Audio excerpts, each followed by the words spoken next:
Salut, moi c'est Tom, je suis actuellement en licence d'histoire, j'ai terminé ma première année avec 16 domaines généraux et aujourd'hui je vais te donner tous les conseils, tout ce qu'il faut savoir pour réussir sa première année en licence d'histoire. Alors je sais, quand tu arrives à la fac, tu peux être un petit peu perdu, il y a des mots compliqués, des choses qui changent, des profs différents, des horaires différentes, des matières différentes, toute une nouvelle organisation et peut-être même que tu as carrément déménagé pour aller dans une grande ville et que tu connais personne. Alors oui, ça peut paraître très compliqué, on dirait un recrutement du GIGN, mais je t'assure, tu peux y arriver. Si j'y suis arrivé, il n'y a pas de raison que tu échoues. Alors accroche-toi parce que je vais te donner tous les conseils qu'il faut avoir, mais surtout, oublie pas de t'abonner. 1. Les bases à connaître avant d'entrer à la fac. Bon déjà, il faut connaître quelques petits mots de vocabulaire parce que des fois, il y a des gens qui vous parlent dans le jargon de la fac et ça peut faire un petit peu peur quand on connaît pas. D'abord, le CM, c'est quoi ? Ça veut littéralement dire cours magistral. En fait, le but du cours magistral, c'est de vous apprendre des choses à travers un cours dans un amphithéâtre. C'est tout simplement un cours dans lequel le prof va parler pendant plusieurs heures et dans lequel vous allez devoir prendre des notes. Le TD, lui, c'est travaux dirigés. En fait, c'est concrètement un travail qui ressemble un petit peu à ce que vous avez fait au lycée, notamment un travail en classe. Le but de travailler en classe, il est simple, potentiellement faire des commentaires de texte, des dissertations, des oraux, des exposés, bref, ça peut être un petit peu de tout et n'importe quoi, mais ça se fait dans des effectifs un petit peu plus réduits. Là où dans un cours magistral, vous pouvez être potentiellement des centaines, dans un petit TD, vous êtes en général 20-30 élèves, ce qui correspond un peu à l'effectif qu'on a dans une salle de classe au lycée. Le but évidemment étant qu'il y ait un professeur qui puisse voir un petit peu mieux les élèves individuellement, là où les CM c'est très général et c'est pour tout le monde. Enfin, l'UE, qu'est-ce que ça veut dire ? Une UE, c'est pas l'Union Européenne, c'est une unité d'enseignement. En gros, c'est une matière. Voilà, on va faire très simple. C'est concrètement une matière qui va prédéterminer une activité, notamment liée à la fac d'histoire. Vous avez les UE classiques et les plus importantes, par exemple, l'UE Histoire médiévale ou encore l'UE Histoire moderne, qui sera sur l'histoire moderne. Oui, tu l'as compris. Enfin, le petit dernier mot qu'il faut connaître, c'est la BU, Bibliothèque Universitaire. En fait, c'est une bibliothèque qui est réservée aux étudiants, concrètement. Alors, tout le monde peut venir, mais étant donné que vous êtes étudiant, vous allez normalement obtenir ce qu'on appelle une carte étudiante. Et à l'aide de cette carte étudiante, vous allez avoir le droit, notamment, de réserver des livres, de les emprunter pendant une certaine durée. Alors, ça dépend des BU, mais l'avantage des BU, il est double. 1. Vous pouvez emprunter des livres et les ramener chez vous pendant une certaine durée, évidemment, que vous pouvez donc utiliser et lire à votre manière. 2. Vous pouvez également travailler dans la BU. Parce que oui, vous avez notamment dans la plupart des BU des tables, etc. Et c'est souvent très calme. Ce qui est pratique si vous n'arrivez pas trop à travailler chez vous, c'est souvent un symptôme que beaucoup d'étudiants ont, de travailler à cet endroit qui est assez calme si vous avez des trous entre les différentes matières. 2. Comment préparer sa rentrée avant même le premier cours ? Alors, je t'arrête tout de suite, comme je l'ai dit tout à l'heure, ça ne sert absolument à rien de lire 80 livres avant d'entrer à la fac. Alors déjà parce que, 1, t'auras trop d'informations dans la tête et tu sauras même pas où les replacer, donc ça sert absolument à rien. Mais surtout, si tu veux lire quelque chose avant d'entrer à la fac, il faut le faire intelligemment. Normalement, si tu vérifies selon la fac où tu vas, il y a normalement ce qu'on appelle un livret étudiant qui est publié. Alors ça dépend évidemment de la date et tout selon les établissements, mais le livret étudiant est extrêmement utile pour s'organiser. Qu'est-ce que c'est ? C'est une sorte de petit livret qui peut être en ligne ou tout simplement physique, que vous pouvez lire et dans lequel vous aurez à peu près toutes vos UE disponibles lorsque vous allez passer en fac d'histoire. Ok, bon peut-être que tu comprends pas, mais je vais te mettre tout de suite à l'écran concrètement ça correspond à quoi. Voici le livret étudiant en histoire de l'UCA, donc la fac en Auvergne dans laquelle je vais. Lors du premier semestre, il était directement annoncé que nous allions en histoire contemporaine travailler sur le long 19e siècle, c'est-à-dire de 1789 à 1914. Généralement, les profs aiment bien faire un petit synopsis, une sorte de petit prologue de ce que vous allez faire, un petit résumé. Et peut-être même que tes profs ont mis des suggestions de livres à lire. Et oui, c'est carrément game changer, si vous lisez justement ce qu'ils vous conseillent, vous aurez peut-être de l'avance sur les autres élèves. Et je t'assure, par expérience, il y a minimum même pas 10% des élèves qui lisent concrètement ce qu'il y a dans le livret étudiant, notamment les conseils de lecture. 3. Comment prendre des notes à la fac ? Alors, je sais, ce débat il est un petit peu normal, c'est-à-dire que vous avez sûrement déjà vu des réponses autre part, mais laissez-moi présenter quand même les principaux points. D'un côté, vous avez le camp de ceux qui écrivent par ordinateur. L'avantage d'écrire par ordi, c'est que vous écrivez plus vite. Vous écrivez dans des endroits plus organisés, l'écriture est aussi plus lisible. C'est l'avantage du PC. Alors évidemment, le PC, il a un coût aussi, c'est pas à la portée de tout le monde, mais souvent, faites un petit peu attention, les facs peuvent même prêter parfois des PC portables. Le désavantage du PC, c'est le deuxième point, écrire par le manuscrit. L'avantage d'écrire sur un cahier ou directement à l'écrit avec un stylo, c'est que vous allez mieux mémoriser en écrivant. Et ça, c'est l'avantage classique qu'on cite souvent, c'est que ceux qui écrivent retiennent généralement mieux. C'est d'ailleurs ce qu'a prouvé cette étude que je te mets à l'écran, qui justement a prouvé, oui, que l'écriture manuscrite est mieux pour la mémoire, là où le tapuscrit est mieux pour la vitesse. Mais alors, que choisir du coup? Personnellement, j'ai opté pour la meilleure solution, je pense, mélanger les deux. C'est-à-dire que généralement, lors des cours magistraux, je viens avec mon ordinateur, je prends des notes tapuscrit, c'est-à-dire que justement, je peux écrire très vite. Mais à la maison, c'est justement le point qui va nous intéresser après, j'en fais des fiches. Et c'est là que je gagne du temps, c'est que par le tapuscrit, j'écris vite et ça me permet de mieux écouter ce que dit le prof, là où j'ai justement à faire mes fiches à la maison, et donc l'écriture manuscrite qui me permet de mieux retenir, je la fais aussi, mais je la fais à la maison. 4. Pourquoi ficher ses cours?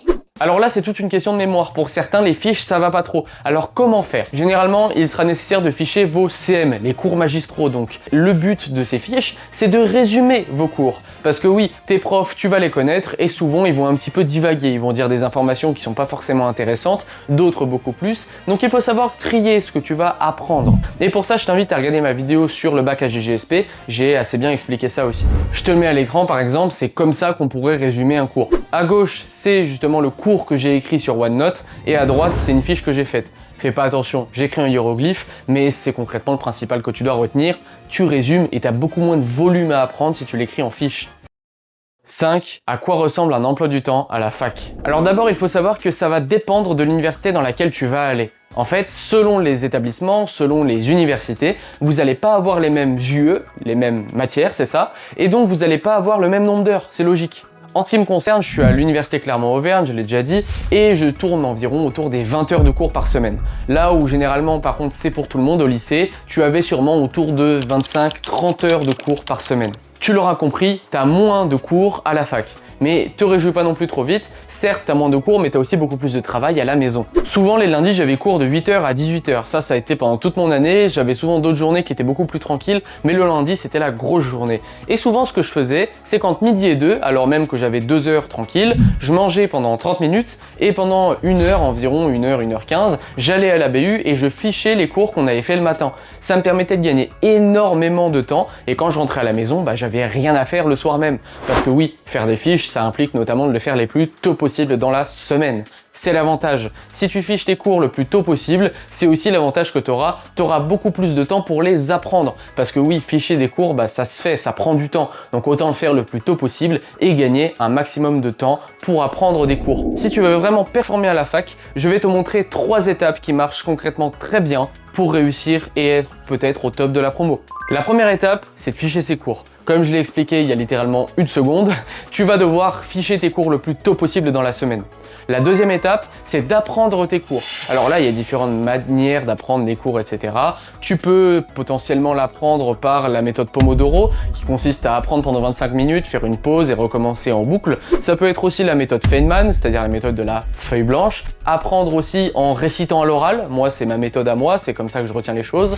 Bref, il y a plein de méthodes qui existent, mais en tout cas, quand tu fiches un cours, il faut obligatoirement l'apprendre dans la foulée. Parce que si tu le fiches et que tu l'apprends seulement 1 mois après, tu auras complètement oublié ce que tu as écrit sur ta fiche, donc ta fiche n'aura plus aucun intérêt. Alors je sais que ça peut paraître chiant, tu dois tout apprendre au fur et à mesure, ça fait du boulot, mais mets-toi à la place de ceux qui justement ne font rien jusqu'au dernier moment avant les partiels. Et ça, faut pas le faire que la semaine même du CM, il faut entretenir tes connaissances. Par exemple, à la semaine 1 de ton année par exemple, tu vas avoir le CM d'histoire médiévale, je dis n'importe quoi, que tu vas donc ficher et apprendre la semaine même. Il faut pas arrêter de l'apprendre à la semaine 2, il faut continuer de l'entretenir, etc. Alors faut pas non plus le faire tous les jours, t'es pas non plus complètement fou, mais il faut l'entretenir jusqu'à en fait mettre les informations au plus profond de ton crâne et les retenir le plus longtemps possible. La 4e étape, c'est la plus importante si vous voulez vous démarquer des autres, c'est de faire des recherches supplémentaires. En fait, rien de plus efficace que faire des recherches supplémentaires parce que c'est ce qui va vous permettre de vous démarquer dans une copie de dissertation ou de commentaires de documents. Comment faire des recherches supplémentaires, vous allez me dire?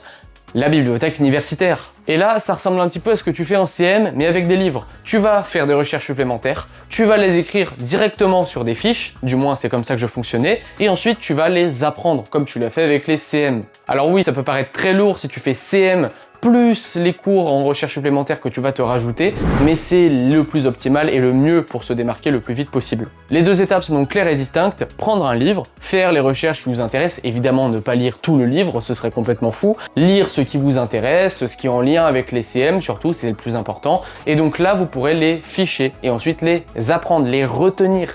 Bon, évidemment, il faut quand même nuancer, ça sert à rien de faire des tonnes et des tonnes et des tonnes de recherches parce que ça ferait beaucoup trop. Ce que je faisais généralement, c'est que moi je me limitais à une fiche de recherche par CM parce que sinon ça faisait beaucoup trop à apprendre et c'était complètement démesuré et impossible à apprendre sur le long terme en fait. Petit détail avant que je passe à la prochaine partie, ça sert absolument à rien aussi de négliger les TD. Les TD, c'est aussi bien que les CM, ça vous apprendra d'autres choses par d'autres biais, donc il faut aussi savoir les apprendre. Donc c'est ce que je faisais aussi, souvent je les mettais en fiche à côté de mes CM.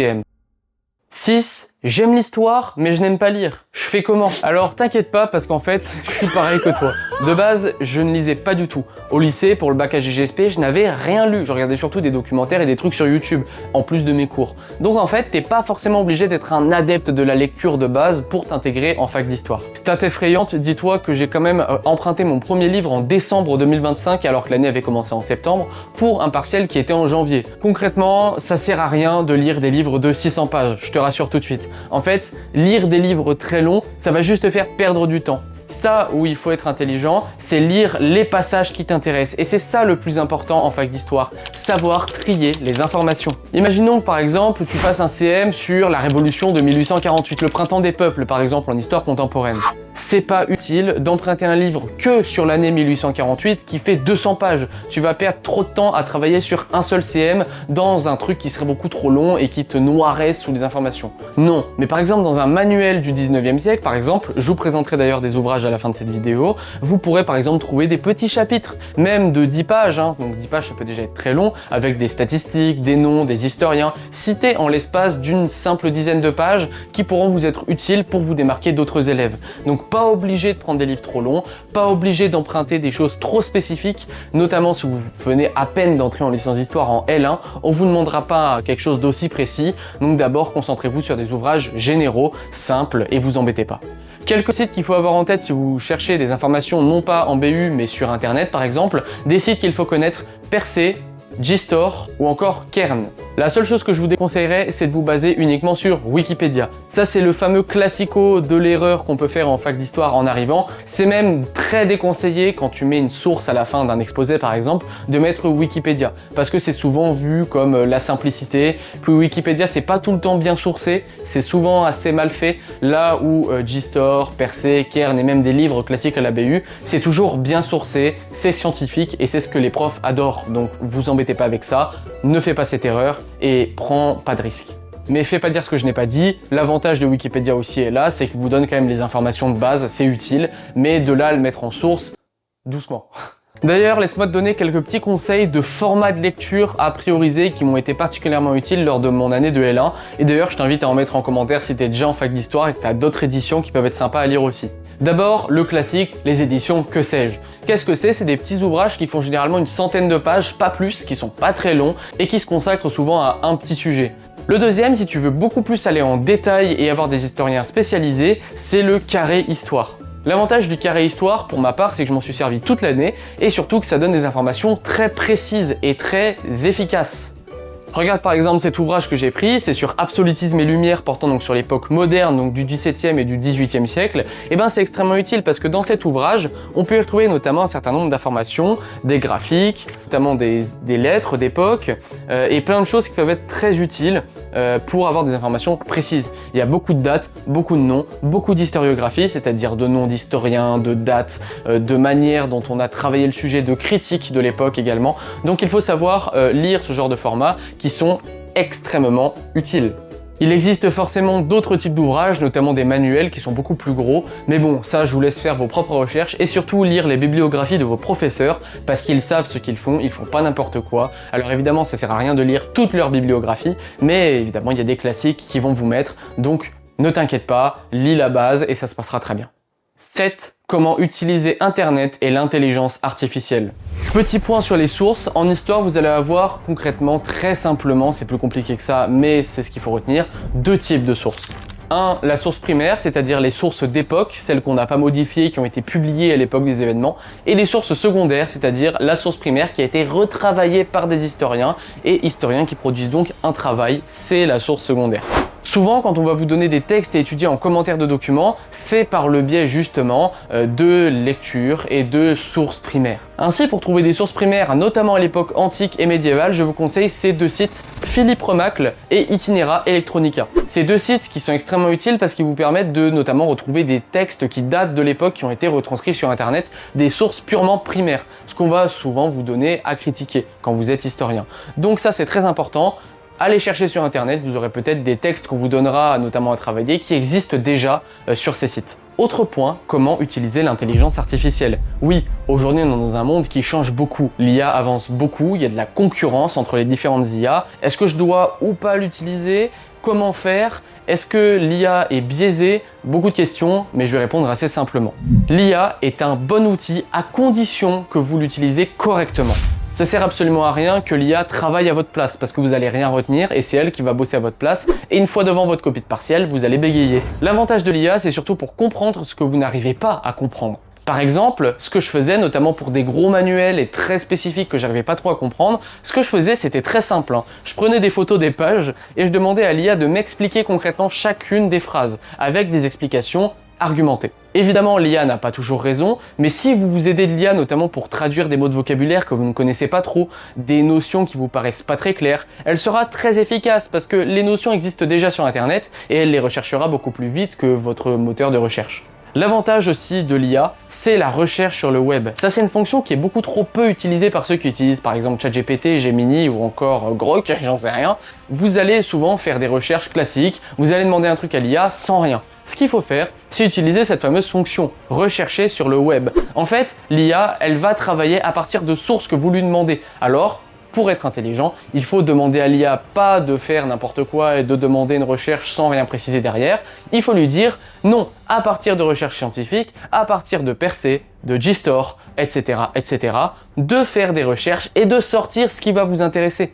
Encore mieux, la recherche approfondie. Ça, c'est extrêmement utile parce que ça va vous permettre de faire des gros dossiers de recherche automatiquement avec l'IA. Évidemment, ce ne sera pas parfait, il faudra aussi perfectionner ce qu'elle va faire, l'IA, mais c'est extrêmement pratique. Alors faites très attention, faites des recherches concrètement sur ce qu'elle vous dit, faites en sorte que ce qu'elle vous dit, ce soit sûr et certain. Demandez-lui parfois de vérifier les sources qu'il utilise pour être sûr qu'il ne fait pas de bêtises. Bref, soyez le plus précis, le plus chirurgical possible quand vous faites des recherches. La moindre petite erreur peut vous coûter très cher, alors faites attention, même si l'IA peut être un excellent outil, elle ne doit pas, 1, vous remplacer, 2, faire des fautes, alors vérifiez vous-même. 8. Que puis-je lire pour apprendre autre chose que ce que j'ai appris au lycée en histoire? Déjà, ce qu'il faut savoir, c'est qu'au lycée, vous avez fait quasiment 90% d'histoire contemporaine.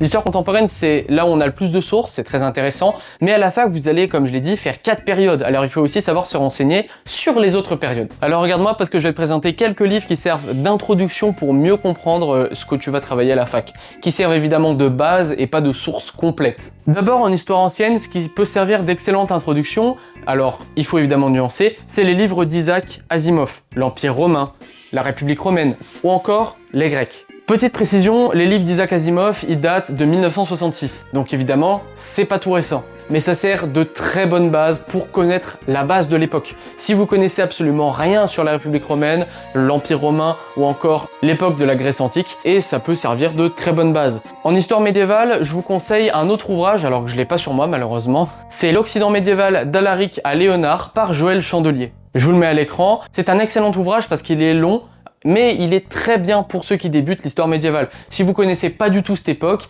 c'est précis, c'est simple, c'est historiographique, c'est parfait. Pour commencer, rien de plus efficace. Par contre, si vous voulez aller beaucoup plus dans les détails au sujet de l'histoire médiévale, si vous connaissez déjà pas mal la période, je vous conseille l'ouvrage de Florian Mazel, Nouvelle histoire du Moyen-Âge.